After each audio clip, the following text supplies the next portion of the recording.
Nah kalau di Indonesia, waktu harga rendah kemarin ini tahun 2020 kan pernah rendah. Minus. Pernah bahkan. minus. Ya. Kenapa Pertamina nggak beli? Akan dibayar kalau pemerintah punya uang. Bikin kacau. Nah dana kompensasi itu lagi-lagi udah numpuk tidak dibayar, apalagi kalau pemerintah kesulitan. Lebih baik pemerintah membiayai IKN daripada gitu-gitu. Narasinya jadinya kayak gitu.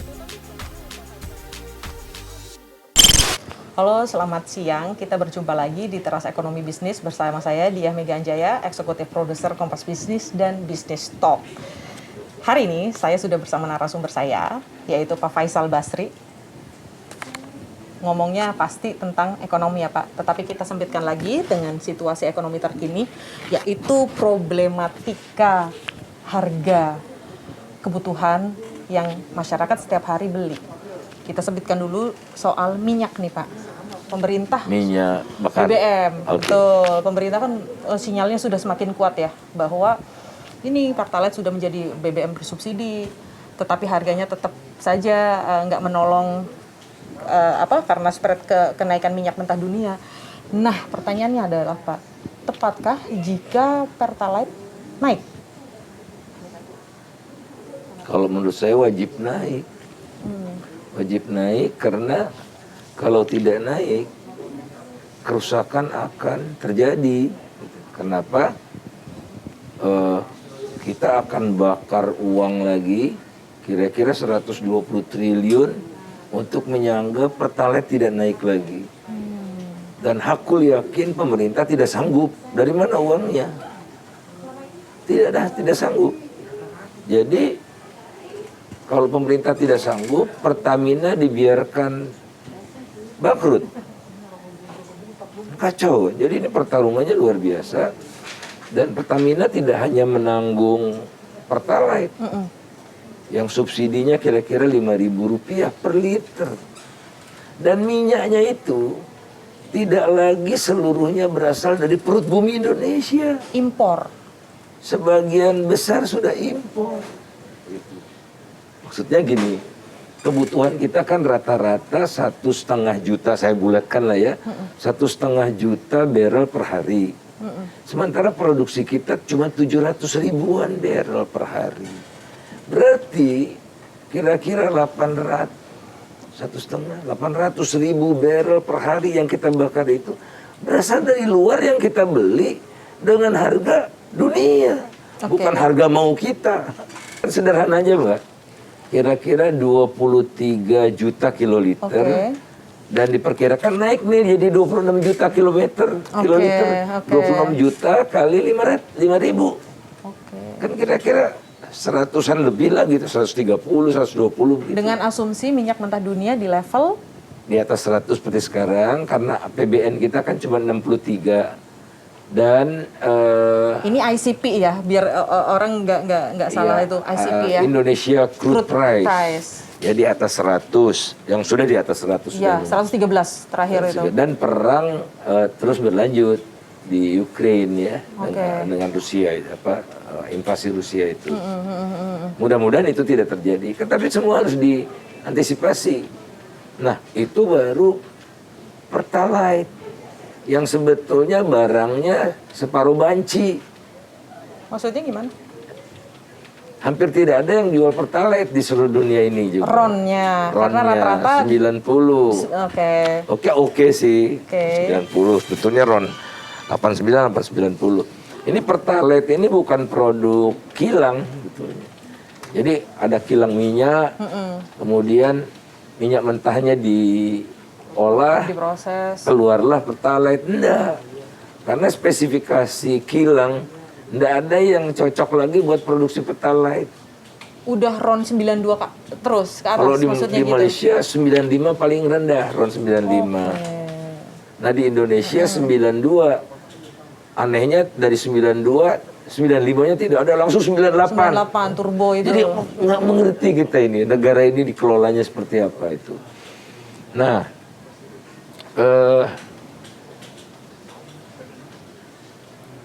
solar. Kan solar ini tidak langsung ke masyarakat.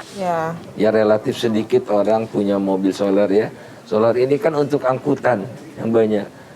Nah sekarang ini subsidi per liter solar itu 8.000 Oke. rupiah. Dan kalau tidak dinaikkan akan terjadi pendarahan lagi buat Pertamina. Pertaminanya berdarah-darah. Karena APBN 2022 ini subsidi BBM itu cuma 17 triliun kalau saya tidak salah ya. 17 triliun. Memangnya apa yang terjadi kalau Pertamina berdarah-darah, terutama untuk distribusi BBM ke seluruh wilayah Indonesia? Masyarakat harus siap apa ketika terang-terangan bahwa Pertamina berdarah-darah dengan menahan harga BBM?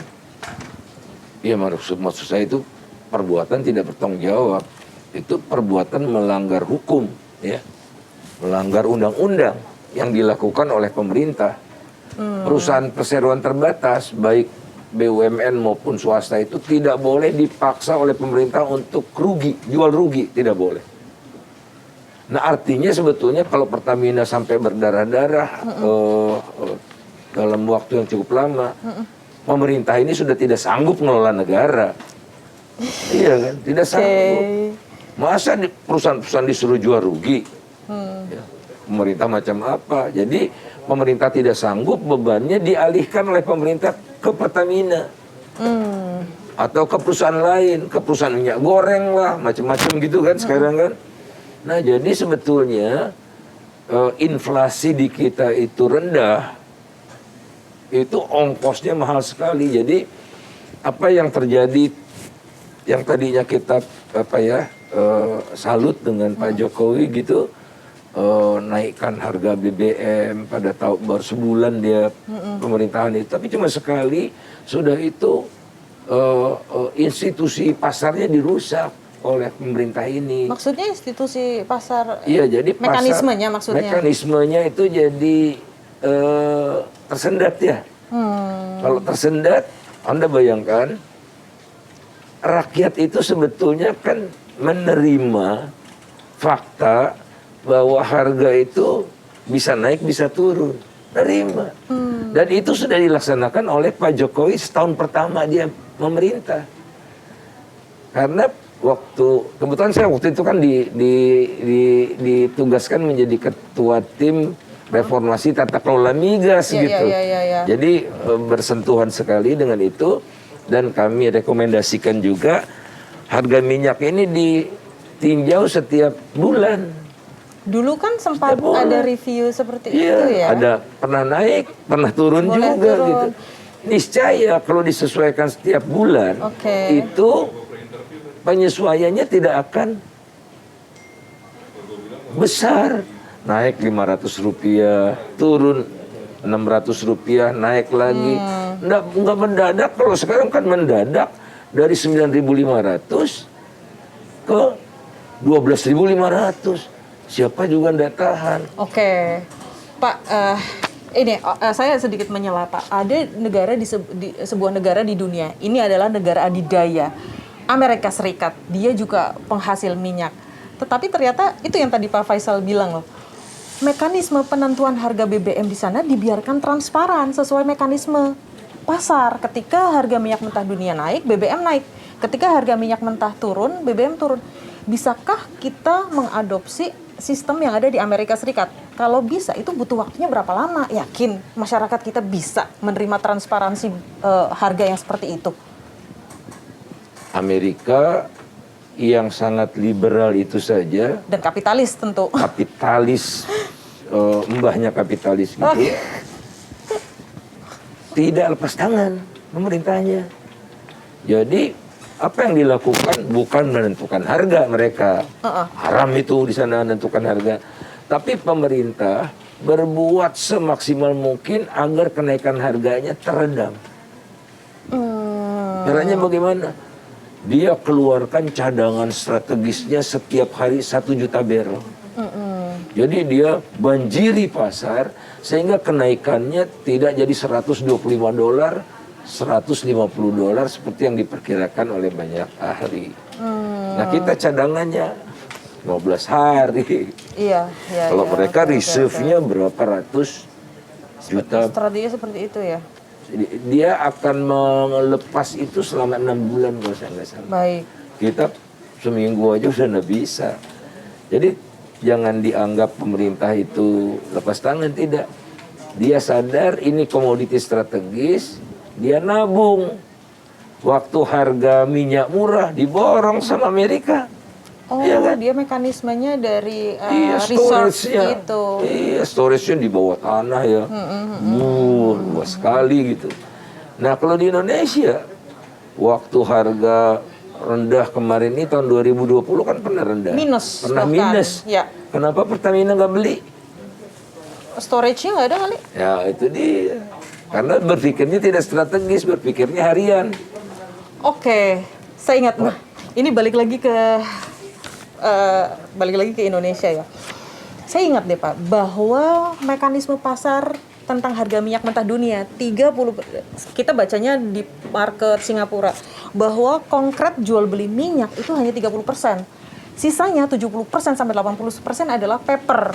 Maksud Pak Faisal di sini, apakah ketika harga minus kita ya sudah beli di pasar future aja seperti itu? Kita tidak melakukan itu.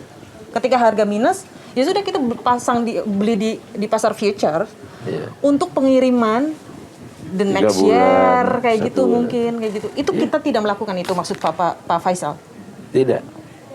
Dan itu menjadikan akhirnya kita kecelakaan. Gimana?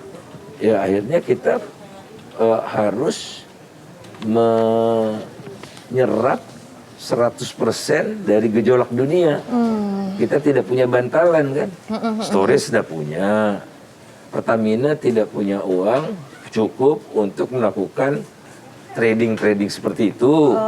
Karena tidak dibayar-bayar hak Pertaminanya oleh pemerintah. Gitu Oh, kan. jadi intinya Bukan Pertaminanya bobrok.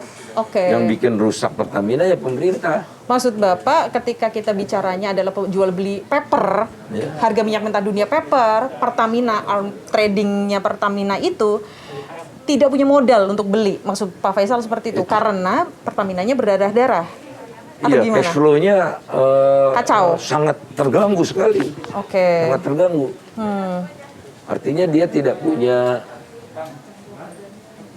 kemampuan untuk bermanuver. Oke. Ya. Tatkala harga rendah dia beli sebanyak-banyaknya. Tatkala harga tinggi dia tidak langsung beli, tapi gunakan yang BBM yang dia beli waktu harga murah kan. Syaratnya storage-nya harus ditambah. Tidak terjadi penambahan storage secara berarti. Oke, tapi sebenarnya kita masih bisa nggak nolong Pertamina, Pak? Kalau misalnya situasinya menurut Pak Faisal udah seburuk ini, seperti itu. Salah satu caranya adalah dengan menaikkan harga. Itu salah satu obat paling mujarab dan tercepat, seperti itu. Oh, satu lagi. Pemerintahnya harus jujur. Maksudnya? Karena pemerintah ini makin tidak jujur. Maksud saya, kalau dulu hanya kita kenal adanya subsidi BBM, kalau kita bicara BBM. Apa itu subsidi BBM? Kalau pemerintah menyuruh Pertamina menjual produk-produk BBM-nya lebih rendah dari ongkos produksi. Namanya subsidi. Gitu kan? Jelas.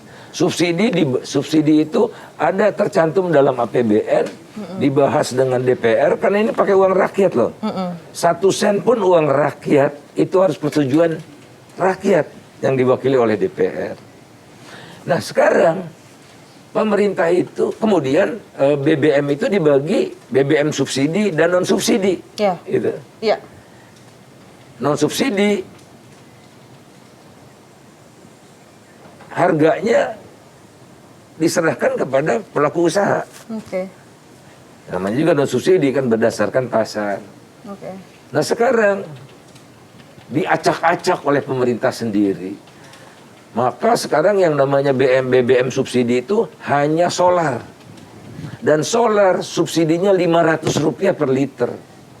Padahal subsidinya sudah 8.000 sekarang. Pemerintah cuma bayar subsidinya 500. Yang 7.500 harusnya kan namanya subsidi juga. Ya. Tapi pemerintah mengatakannya itu dana kompensasi.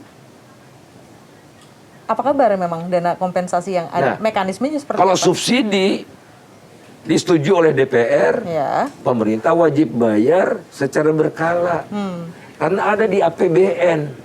Kalau dana kompensasi, Mbak Mega cari, nggak ada di Gelap. pos APBN itu. Gelap. Artinya bukan digelapkan, tidak dibayar, enggak. Akan dibayar kalau pemerintah punya uang. Kalau pemerintah tidak punya uang, ngutang dulu, gitu. Artinya bisnisnya Pertamina itu sangat berisiko ya? Tidak pasti kan Iya, jadinya. ketidakpastiannya tinggi karena itu. Tapi akibat apa? Karena salah kelola oleh pemerintah, karena Oke. bikin rusak. Baik. Nah, kemudian ada juga yang namanya BBM penugasan. Bikin kacau. Apa penugasan itu? Oke, BBM itu ditugaskan kepada Pertamina untuk jual, harganya pasar.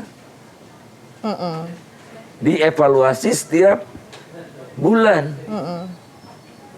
Tapi itu tidak dilakukan. Oke. Waktu dievaluasi harusnya naik, kata pemerintah jangan naik. Loh, subsidinya dari mana? Nanti dana saya kasih kompensasi gara-gara Tapi nanti. saya nyuruh dengan cara yang lain. Oke. Nah, dana kompensasi itu lagi-lagi sudah numpuk tidak dibayar, apalagi kalau pemerintah kesulitan. Lebih baik pemerintah membiayai IKN daripada gitu-gitu. Narasinya jadinya kayak gitu. Tapi tunggu dulu Pak Faisal. Ada juga persepsi bahwa, bukan persepsi sih, mungkin masyarakat kita juga banyak yang berusaha positive thinking. Bahwa oke, ini harga BBM ditahan karena memang daya beli loh Pak.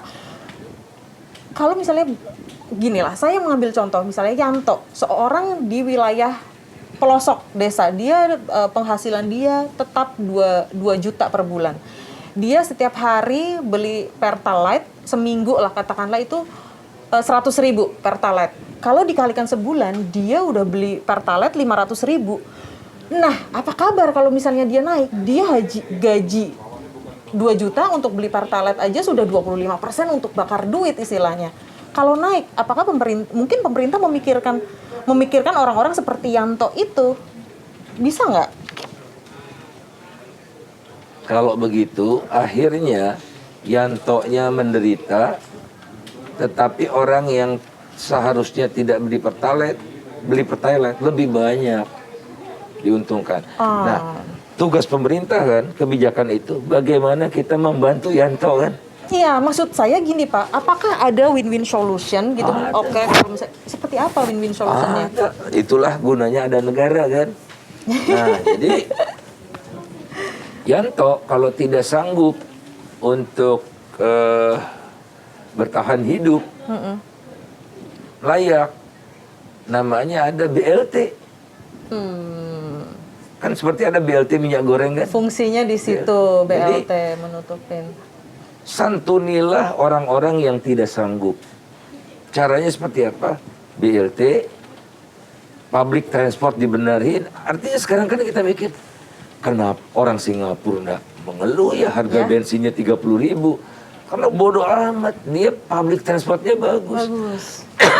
Rakyat Jakarta sebetulnya juga tidak perlu terlalu mengeluh karena transportasinya sudah Mulai bagus bagus loh. sekali, Saya kan? merasakan sendiri sih transportasi di Jakarta. Betul. Ketika harga Pertamax naik 3.500 Pak, itu jujur ya, saya langsung beralih ke public transport yang ternyata saya nyaman. Apakah itu bisa menjadi kompensasi juga dari kenaikan harga BBM nantinya? Tapi terlalu jauh ya jembatannya itu ya. semacam prasyarat yang membuat rakyat itu tidak terlalu terhantam akibat sesuatu yang harus kita lakukan yang tidak bisa kita hindari. Ini bukan Indonesia saja menghadapi ini, seluruh dunia menghadapinya. Nah, jadi cara untuk melindungi yang lemah itu yang pertama kan. Tadi Yanto dikasih BLT, Yanto dikasih pelayanan public transport yang baik, atau Yanto ya bisa beli Pertalite dengan harga yang seharusnya 12.000. Kalau betul-betul dilepas, pemerintah itu bisa nahan sehingga harga Pertalite naiknya cuma jadi ke 10.000. Oh, jadi titik tengah ya. Pemerintah nggak harus menaikkan Pertalite dengan harga yang seharusnya sekarang. Tapi kan masih seperti itu. subsidi namanya. Kok bisa? Harusnya 12.000 dijual 10.000. Pakai tabungan yang selama ini dikumpulkan oleh pemerintah. Waktu rakyat, misalnya rakyat itu harusnya bayar BBM 5.000, tapi bayarnya 6.000. Uang yang 1.000 itu tabungan namanya. Untuk stabilisasi. Dana stabilisasi. Seperti di sawit ada namanya dana sawit. Ya, dana sawit. Ya, ada. Nah, kemudian ada lagi mekanismenya banyak, tapi tidak dilakukan oleh pemerintah semua. Di Malaysia, RON 95 ya, yang paling rendah itu disubsidi 2 jenis. Kalau harga sudah terlalu tinggi, memang disubsidi beneran dan dibayar secara rutin, dan seperti pemerintah Indonesia nunggak subsidi terus, ya, dan dana kompensasi. Kemudian apalagi ya, kalau untuk bantu rakyat, pemerintah Malaysia itu cepat. Jadi oke, kan di harga BBM itu ada PPN. Ya, ada BBKB. PPN dulu deh. Oke, PPN Nah, dulu. PPN. Ini mah bukan PPN-nya diturunkan atau dihapuskan, malah dinaikkan dari 10% ke 11%. Pemerintah apa itu? Punya nurani nggak ke rakyat kecil? Iya. Yang dikasih korporasi melulu. Korporasi pajaknya diturunkan dari 25% ke 22%. Tapi kalau buat rakyat kecil, dinaikkan bebannya dari 10 ke 11. Yes. Nah, di Malaysia itu, tatkala harga minyak melonjak tinggi, PPN-nya 0. Kan lumayan tuh, 11%. Artinya dalam pengaturan BBM ini kita nggak cuma butuh tabungan tadi ya, dana stabilisasi, tetapi juga kebijakan fiskal itu. Penyesuaian Dan tidak kebijakan satu pun fiskal. dilaksanakan oleh pemerintah Republik Indonesia ini. Bertanggung jawab nggak tuh pemerintah kayak begitu? Tidak mau ngurusin derita rakyatnya, tapi justru menambah beban derita rakyatnya. Nah, tapi ada yang dibantu oleh pemerintah, banyak yang dilakukan. Yang tidak buat rakyat kecil, misalnya apa? Pembebasan PPNBM mobil. Nah, itu pinter pemerintah itu. Menservis orang kaya pinter sekali. Menurunkan pajak yang saya katakan tadi, pajak keuntungan perusahaan dari 25 ke 22%. Pintar pemerintah. Tapi tidak pandai, tidak punya kepekaan untuk mendahulukan yang kecil. Yang jumlahnya itu kira-kira ada 52,8%. Jadi masih lebih dari separuh rakyat Indonesia ini hidupnya pas-pasan, insecure. Angka kemiskinannya turun, tapi yang turun kan kemiskinan absolut dan kemiskinan official ya, yang resmi. Tapi yang di atas, yang tidak miskin, itu kebanyakan nyaris miskin dan rentan miskin. Kalau kita gabung semua 52,8%, kira-kira 140-an juta orang. Sekarang pertanyaannya nih Pak, kapan waktu yang tepat untuk menaikkan harga BBM, terutama Pertalite? Secepat mungkin? Atau nunggu mudik dulu nih biar? Kapan waktunya? Ini sih yang ditunggu sama masyarakat, kapan nih Pertalite mau naik nih? Kembali ke falsafah yang paling bawah itu yang paling diperhatikannya. Sudah harga keekonomiannya diterapkan dulu untuk Pertamax. Kenapa Pertamax masih disubsidi? Ya kan? Naikin aja pol. Naikkan aja 15.000. Udah untung tuh 15.000. Itu dulu kan satu. Kedua, kalau kita lihat keuangan pemerintah secara keseluruhan,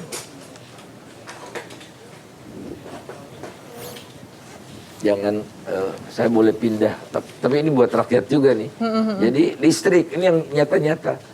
Listrik itu naikkan saja tarifnya sesuai dengan keekonomian bagi orang-orang kaya.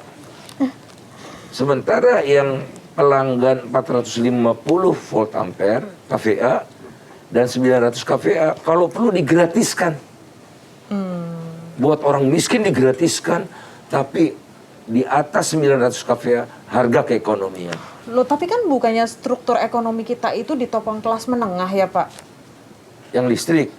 Ya, listrik, BBM, seperti itu sama aja, bukankah itu misalnya menaikkan harga itu sama aja ngegenjot kelas menengah, bukan seperti itu logikanya? Ya kalau menurut saya, yang harus kita protek adalah yang kecil dulu, ya, yang kecil dulu. Nah, orang kaya, ya dia membeli sesuai dengan keekonomiannya, karena orang kaya itu pasti ada tabungannya. Orang kaya itu ada asuransi apanya, kalau sakit ada asuransinya, anak sekolah ada segala macam. Ya, dia udah bisa mengurus dirinya sendiri, ada yang dana tidak perlu darurat, negara ikut seperti itu, campur. Mas. Orang kaya itu sudah punya fund manager yang macam begitulah ya. Jadi lupakan memikirkan orang kaya. Oke. Tapi bukan artinya menindas orang kaya, bukan, tidak.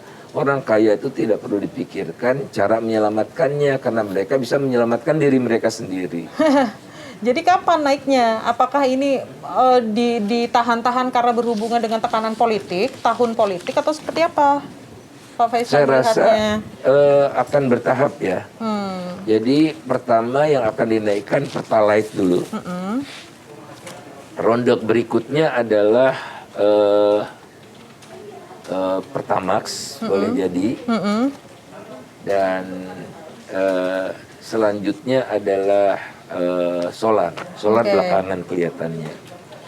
Lantas listrik, jadi tidak barengan, karena kalau barengan efek inflatornya tinggi sekali. Oke, iya, yang selalu menjadi prinsip Kompas adalah ya ekonomi membutuhkan inflasi, memang perputaran ekonomi membutuhkan inflasi, tetapi ketika inflasi ya tidak terkendali, itu justru yang menahan daya beli masyarakat kecil, seperti itu. Betul.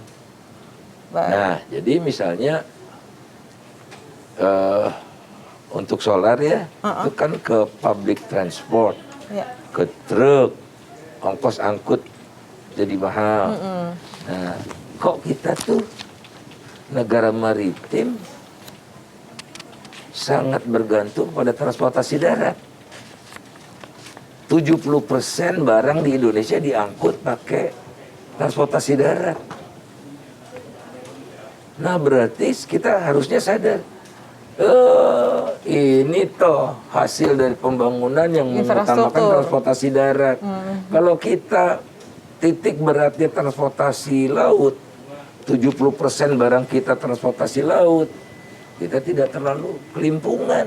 Lebih efisien. Lebih efisien, karena transportasi darat itu ongkosnya 10 kali lebih mahal dari transportasi laut. Apa kabar tol laut, Pak Jokowi? Ya. Justru share transportasi laut itu turun di era Pak Jokowi. Padahal harusnya itu jadi kampanye dulu ya, tol laut itu ya. Apa sih malah kita yang awam, apa ini tol laut? Tidak pernah dengar lagi kan? Apa nasibnya kita tidak tahu. Nah, jadi tidak bisa diredam ya. Jadi artinya harusnya di pasar dunia naik 100%, nah di Indonesia naik cuma 60%. Karena kita udah punya bantalan, sudah punya mekanisme stabilisasi dan sebagainya. Stabilisasi tabungan itu tadi ya. Tabung. Oke, saatnya kita beralih ke masalah sawit nih, Pak. Kalau Pak Faisal kan suka banget tuh bacain Undang-Undang 45 pasal 33 ayat 3. Ya kan, Pak? Gimana, Pak? Itu yang dinunggu masyarakat. Kan bumi, air, dan kekayaan alam yang terkandung di dalamnya dikuasai oleh negara, digunakan sebesar-besarnya kemakmuran rakyat. Tetapi CPO dikuasai oleh mafia. Maksudnya Pak Faisal kayak gitu. Nah, di Indonesia ini untuk sawit itu kira-kira ya yang diproduksi swasta itu kira-kira 30-an%. Selebihnya adalah korporasi besar, terutama korporasi besar, swasta dan BUMN, PTPN itu. Logikanya kalau bumi, air, segala macam itu dikuasai negara, mereka sebetulnya cuma kontraktor aja. Kontraktor ditugaskan oleh negara lewat tender eh, memproduksi di pemerintah bayar jasanya, jasa kontraktor. Batubara juga begitu. Ya, kontrak karya apa seperti rumahnya punya negara, yang ngisi rumah, yang pakai rumahnya adalah yang pengontrak itu, kayak bayar gitu fee-nya, bayar fee-nya. biaya kontrak dong. Nah, gitu. kalau sekarang itu mereka menguasai sepenuhnya segala sesuatunya, dan seluruh pendapatan yang dia dapat untuk diri dia. Ya, tentu saja dipotong pajak ya, semua juga potong pajak. Jadi tatkala harga batu bara naik 3 kali lipat, harga sawit naik berlipat-lipat, negara nggak dapat apa-apa. Di sawit masih dapat ya, sawit masih ada pajak ekspor dan ada bea sawit. Jadi masuk ke negara. Kalau di batu bara itu 500 triliun pendapatan dari ekspor, itu 100% masuk kocek dia. Mereka tidak bayar pajak ekspor. Mereka menikmati luar biasa. Luar biasanya sawit, lebih luar biasa lagi, untouchable, tidak tersentuh adalah batu bara. Karena pemilik-pemiliknya ada di lingkaran dalam kekuasaan. Dan segala macamnya itu dikelilingi juga oleh kekuatan-kekuatan. Jadi nyata ini. Nah, mereka yang punya perusahaan batubara ikut mengambil keputusan terhadap nasib perusahaan batubara. Maksudnya? Punya etika enggak? Kan ada konflik kepentingan. Ya.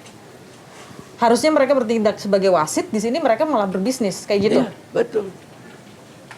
Tapi di negeri ini etika yang sudah tidak ada.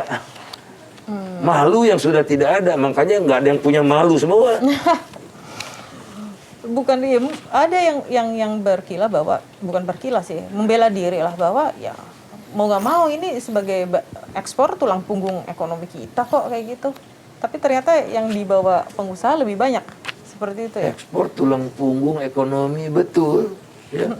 Tapi adakah rakyat kecil atau rakyat biasa punya perusahaan batubara? Tidak ada. Dan tugas negara adalah, oke, silahkan si swasta punya perusahaan batubara, punya perkebunan sawit, ya, kamu untung besar, saya ambil sebagian keuntungan kamu untuk diserahkan kepada rakyat. Fungsi negara itu redistribusi. Negara ada itu untuk mengambil lebih banyak dari yang kaya, agar yang kecil juga dapat rezeki dari kekayaan bumi Indonesia itu. Adil. Pasal 33 itu. Ya, oke. Sekarang yang menikmati orang per orang. Dan orang per orang itu dekat kekuasaan dan ingin melanggengkan apa yang telah mereka nikmati. Maka mereka berkelindan dengan kekuasaan, bahkan mereka itu menjadi pemimpin partai politik, bahkan mendirikan partai politik. Sehingga tidak heran kalau 70% anggota dewan adalah berlatar belakang dunia usaha. Bukan dunia usaha itu jelek, enggak, tapi ya itulah. Kita harus bikin yang namanya yang tegas antara penguasa dengan pengusaha itu. Oke. Mereka sekarang mendikte undang-undang apa yang mereka butuhkan. Dikasih oleh negara. Negara kompromis maksudnya? Iya, mereka mendikte, bahkan mereka lah yang menyusun draft undang-undang itu bagi kepentingan mereka sendiri. Kita balik lagi nih Pak ke CPO lagi nih Pak. Oke, batubara. Oke lah, itu isu yang menarik juga. Cuma kayaknya sayang ya kalau misalnya ini kita bahas batubara sangat singkat. Kita inilah kembali ke benang merah tentang CPO itu. Ingat bahwa di dalam CPO ini kita tidak cuma ngomongin minyak goreng, ya kan Pak? Tapi ada program pemerintah juga namanya biodiesel. Dulu B20, lalu B30. Itu apa kabar? Maksudnya dengan gejolak CPO sekarang menciptakan mafia, terkuaknya banyak mafia yang ternyata dari lingkungan Kementerian Perdagangan, seperti itu loh Pak. Masih tepatkah program biodiesel ini? Saya ingat sekali ya, Prof. Emil Salim itu mengingatkan sejak lama banyak sekali alternatif pengembangan energi terbarukan. Dan Prof. Emil menyarankan agar tidak terjadi persaingan antara komoditi untuk perut dan komoditi untuk energi. Jadi maksudnya biodiesel, bioetanol itu kita harus kaji loh dengan lebih seksama. Jangan sampai dia menggerogoti ketahanan pangan kita. Nah, yang terjadi kelangkaan minyak goreng itu membuktikan kompetisi itu makin dahsyat dan pemerintah memenangkan pangan untuk energi. Jadi yang bikin kisruh minyak goreng ini pemerintah, 100% pemerintah yang bikin kisruh ini. Terus pemerintah cari mafia yang tidak ketemu, aturannya itu yang diubah gitu. Nggak ketemu mafianya, saya yakin nggak ketemu mafianya. Oh, nggak ada mafia urusan ini. Ada praktik-praktik bisnis yang jadi repot, merusakkan, rusak, masuk ranah hukum karena adanya kebijakan yang diciptakan oleh pemerintah itu. Artinya kebijakan dua harga. Maksudnya bagaimana? Jadi CPO ini dihasilkan oleh perkebunan sawit kan? Betul. CPO jadi CPO itu ada untuk pasar dalam negeri, ada yang diekspor. Betul. Oke. Ya. Oke. Pasar dalam negeri ada 3 kelompok pengguna CPO ini di dalam negeri. Ya. Industri pangan termasuk minyak goreng sana, biodiesel 40-an% sekarang, dulu 0 sekarang udah 40-an%. Jadi sudah hampir sama dengan untuk industri pangan. Wow. Dan sedikit nggak sampai 5% atau nggak sampai 10% ya, oleochemical ya, untuk sabun, kosmetik, gitu-gitu. Dan dia naik terus juga. Dia naik tapi base-nya kecil. Nah kalau Mbak Mega lihat,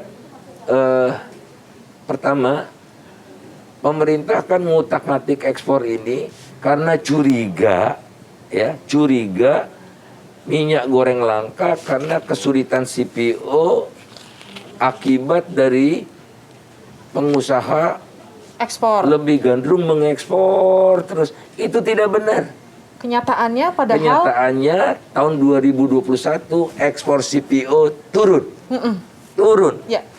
Jadi harga tinggi tidak menyebabkan ekspor melonjak. Volume loh, jangan kalau nilai beda lagi.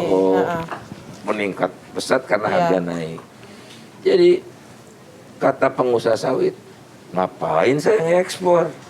Ngekspor kan lebih susah.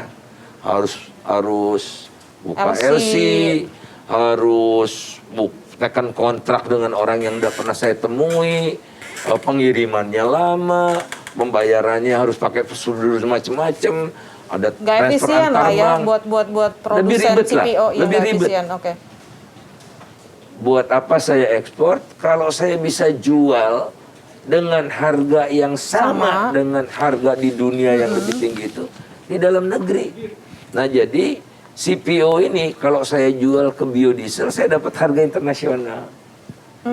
Kalau CPO-nya saya jual ke minyak goreng harga domestik. Harga domestik itu kira-kira 70% lebih rendah dari internasional. Jadi memang harga domestik itu 70% lebih rendah dari harga internasional. Oke. Artinya sebenarnya suplai CPO ini nggak ada masalah ya? Yang terjadi adalah makin banyak CPO ini yang mengalir ke biodiesel. Akibatnya yang mengalir ke minyak goreng makin sedikit. Mereka punya kebun, mereka punya pabrik biodiesel, mereka punya pabrik minyak goreng. adalah hak mereka untuk menambah biodiesel karena lebih menguntungkan, sehingga akibatnya produksi minyak goreng mereka turun. Ya, suka-suka mereka dong, ya enggak? Nah, kenapa mereka lebih suka mengalokasikan sawitnya ke pabrik biodiesel mereka? Ya gara-gara yang nyuruh siapa? Pemerintah. Tuh, siapa biang keladinya kerusakan ini? Pemerintah. Yang nyuruh pemerintah itu maksudnya, ya bukan gimana? Pemerintah secara tidak langsung menyuruh mereka dengan memberikan harga lebih baik. Gitu. Karpet merahnya dari pemerintah seperti itu.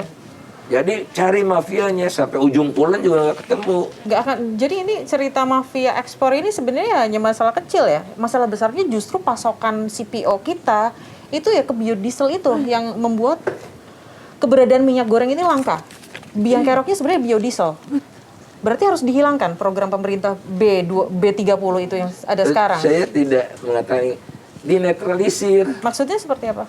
Ya perlakuannya sama, hanya ada satu harga untuk CPO. Selesai masalahnya. Nah, sehingga kalau pemerintah ingin menurunkan apa namanya? Menurunkan Apa tuh, Pak? pemerintah ingin menurunkan harga minyak goreng, instrumennya gampang, naikkan pajak ekspornya. Jadi tadi ya, misalnya di luar negeri minyak CPO itu 100. Kalau kita pajaki dia 30%, harga 100 tapi dia dapatnya kan cuma 70. Iya. 30-nya masuk ke kocek pemerintah pajak, untuk bagi-bagi buat rakyat. Kalau dianggap 70 masih mahal, naikkan saja pajak ekspornya di 50%. Jadi pemerintahnya ambil 50%, pengusahanya cuma dapat 50. Turun harga CPO di dalam negeri jadi 50 dari 70 kan. Nggak usah pakai repot-repot kan. Nggak usah pakai macam-macam gitu. Otomatis itu kebijakan yang paling efisien. Oke. Ini kan harga CPO juga kan gejolaknya sama ya dengan harga minyak mentah dunia. Apakah kita bisa memakai rumus stabilisasi harga seperti harga minyak mentah dunia? Jadi rumusnya ditarik ke harga apa? Dana stabilisasi CPO juga bisa, Pak? Prinsipnya? Ya Tabungan seperti itulah. Kembali pada hakikat dari keberadaan suatu kebijakan. Nah, bea sawit ini sebetulnya itu sudah lama dikenal di Indonesia sejak zaman Orde Lama. Ya, Orde Baru barangkali ya. Orde Lama belum ada barangkali. Orde Baru itu bea komoditas diatur dalam Undang-Undang Perkebunan. Jadi dimungkinkan setiap komoditi itu ada semacam skema stabilisasi, skema nabung, dikumpulkan oleh komunitas perkebunan, komoditas tertentu untuk dikelola dan digunakan oleh komunitas itu. Gitu. Jadi untuk dunia sawit, untuk dunia kedelai, untuk dunia cabai bisa saja. Nah, berdirilah sekarang dulu namanya SES ya, ditiru oleh Malaysia berhasil. Keren Malaysia, punya pusat riset sawit, pengadaan bibit di Malaysia itu luar biasa ya. Luar biasa dari dana itu. Nah di Indonesia ada dana sejenis itu, tapi kelihatannya dikendalikan oleh yang besar-besar ini. Dewan pengawasnya tuh mereka gitu. Ya.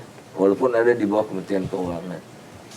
Dan saya pernah marah kepada mereka. Ini kan dana kami. Tidak benar dana kamu, saya bilang. Itu sebagian juga ada 34% dana rakyat. Dan itu dana harusnya buat petani yang kecil, petani untuk komunitas sawit. itu. Komunitas itu termasuk buat petani kan.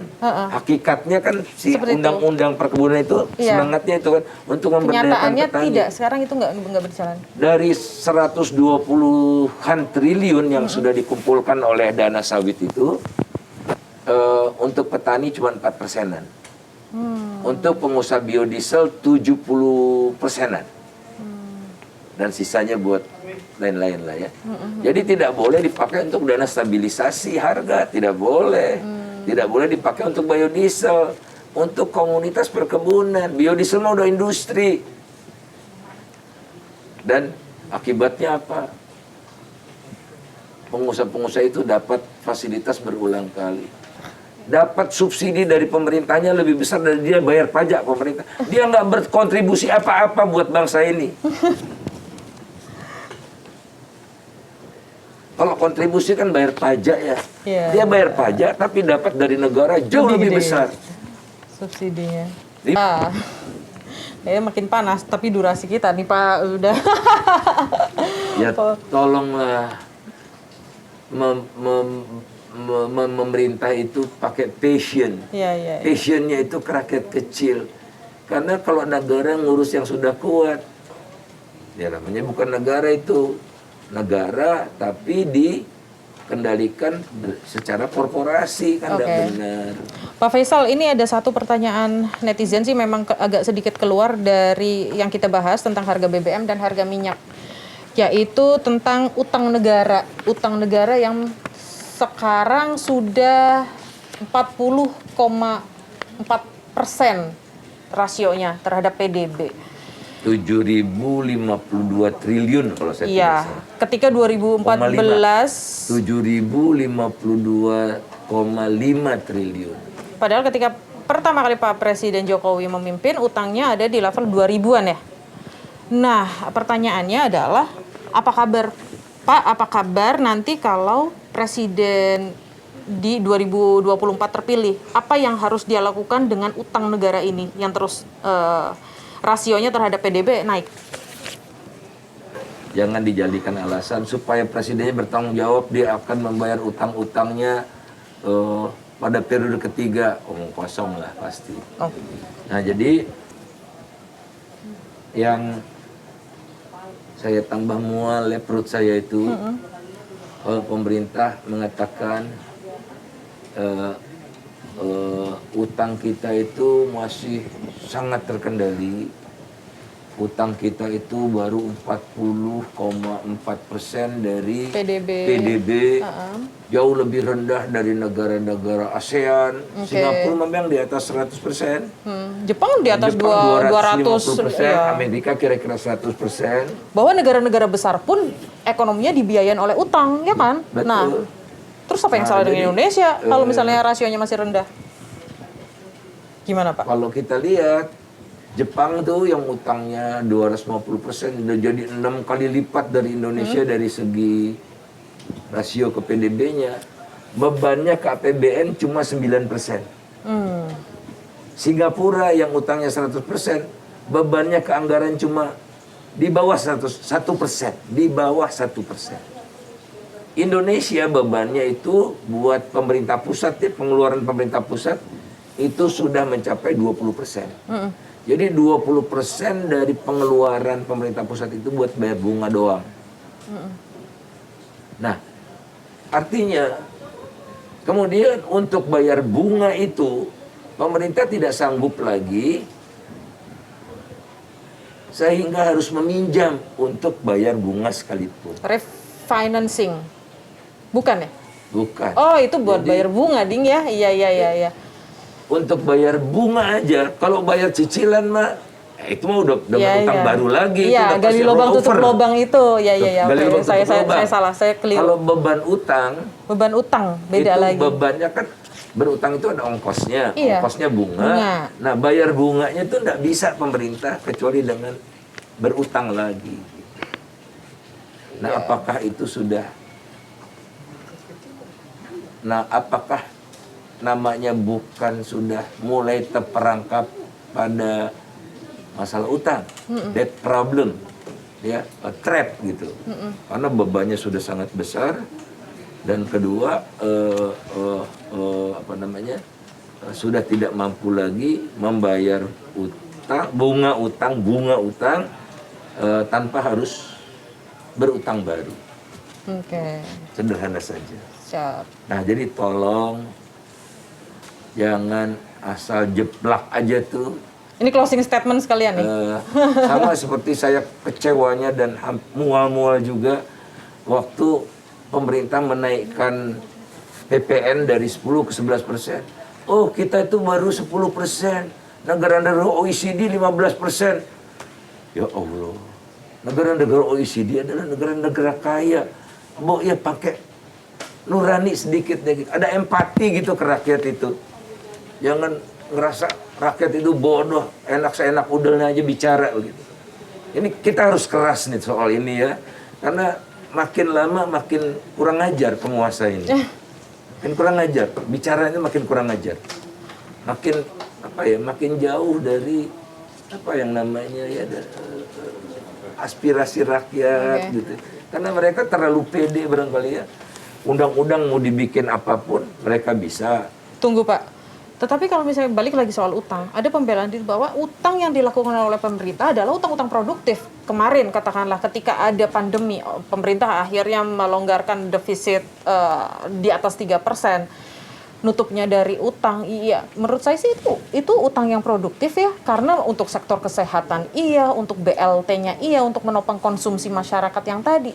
Nah ini juga seolah-olah utang-utang yang sebelum ini itu dicuci gara-gara COVID. Jadi COVID itu semacam tempat cuci piring untuk menjustifikasi bahwa utang itu meningkat karena COVID. Ya kan, utang itu produktif dia tuh di masa COVID. Padahal membludaknya utang itu sebelum COVID pun sudah terjadi. Trennya sudah naik, gitu. trennya sudah naik seperti itu. COVID ini memperparah. Nah, jadi gampang menilainya. Kita tidak mau fitnah di sini. Utang itu digunakan untuk produktif atau tidak. Utang adalah untuk menutup belanja yang lebih besar dari pendapatan. Belanjanya naik lebih cepat dari pendapatan, utangnya jadi naik. Nah, jadi kita cek belanjanya dong. Cek belanjanya untuk apa saja. Selama era Jokowi, belanja yang meningkatnya paling tinggi itu belanja untuk membayar bunga utang. Paling besar. Paling tinggi. 2017 sampai 2021 itu 1.400 triliun kalau nggak salah ya. Biaya utang itu ya. Bayar bunga utang. Saya tidak berani mengkonfirmasi, tapi yang saya hitung selama era Jokowi pertumbuhan belanja paling tinggi itu apa? Bayar bunga. Nomor 2, belanja barang. Nomor 3, belanja pegawai. Nomor 4, belanja modal. Nah, ini infrastruktur di sini nih. Nomor 6, belanja sosial. Ini yang langsung buat rakyat. Sampai sekarang juga begitu, di tengah pandemi juga masih seperti itu strukturnya. Gitu. Nah, jadi terbukti bahwa utang itu bukan untuk sebagian besar bukan untuk produktif. Oke, nanti kita ditanya lagi, Faisal buta matanya, itu infrastruktur nggak kelihatan sama mata kamu, gitu kan? Sabar Pak. Oke. Infrastruktur itu tidak dibiayai dari utang pemerintah itu sebagian besar, melainkan BUMN yang membangun infrastruktur itu suruh berutang yang di luar utang pemerintah itu. Makanya cash flow BUMN, konstruksi itu, ini emang rambat kemana-mana sih kalau ngebahas ini. Jadi sangat tidak benar kalau utang itu untuk membangun infrastruktur. Sangat tidak benar. Jauh api dari panggang. Tugas kita adalah membuat narasi yang seimbang. Karena makin lama pemerintah ini kampanye makin gelap mata. Ya. Yang cenderung berbohong gitu, atau menutup-nutupi lah gitu ya. Iya. Udah hampir habis suara. Oke, baik. Sebenarnya kalau ngomong Pak Faisal banyak banget kalau soal makro yang berdampak ke setiap individu, ke setiap kesejahteraan individu nggak akan selesai. Tetapi ya itu Pak, durasi kita terbatas. Terima kasih banyak Pak Faisal sudah memberikan insight. Sebenarnya ini bukan bermaksud menjatuhkan atau menyudutkan salah satu pihak ya, tetapi ya ini sekedar insight saja, masukan secara keilmuannya Pak Faisal seperti itu ya. Dan di sini saya Dia Mega Sirianjaya produser eksekutif Kompas Bisnis, berterima kasih banyak. Kami pamit, nantikan Teras Ekonomi Bisnis di lain kesempatan. Terima kasih banyak.